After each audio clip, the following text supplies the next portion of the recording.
Hi, my name is Joe Vogelbacher. I'm one of the founders of Sugar Creek Brewery and the 19th Master Cicerone in the world. What I'm going to show you today is how to get a thick, creamy foam on your beer and do what I like to call a stacked pour. It takes some patience, but the end result is worth it. Right down the middle, breaking lots of foam up. Now what we're going to do, wait a couple minutes, let this foam settle. Okay, now we've seen the foam, which is made up of beer itself, has reduced. It's got thicker. Now I'm going to stack another pour on top of it.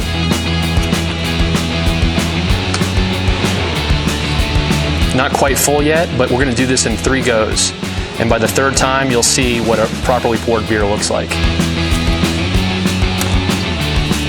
So here we go for the 3rd pour.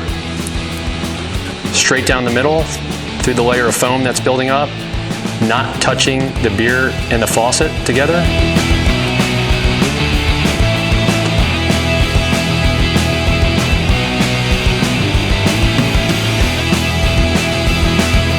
Now you can see that the layer of foam on the beer, it almost has the appearance of meringue.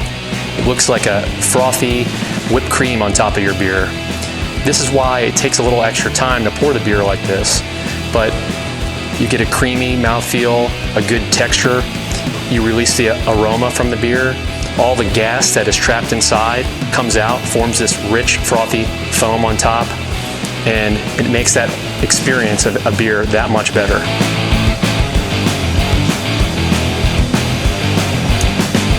Amazing. Sometimes you might get a bottle of beer, and I'm going to show you the proper way to pour it from a bottle. We always want to pour into a glass, never drinking right from the bottle. Think about all the, if you ever had a cold and your nose is plugged, you can't taste your food, and if you don't let your nose smell the beer, you can't smell or taste your beer.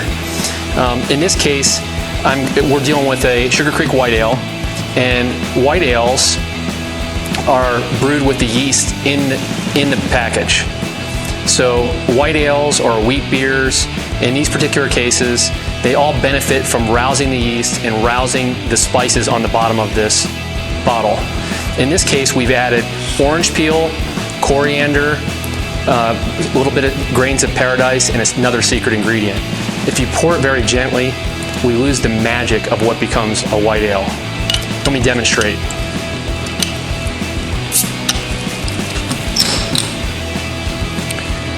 Here I'm going to demonstrate a very gentle pour.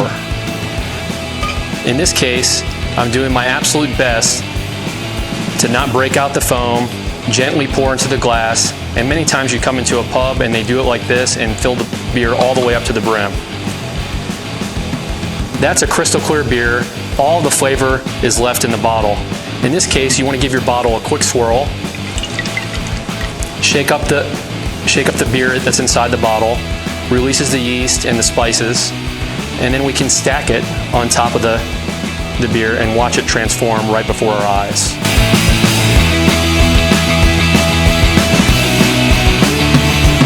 That's how the beer should be served.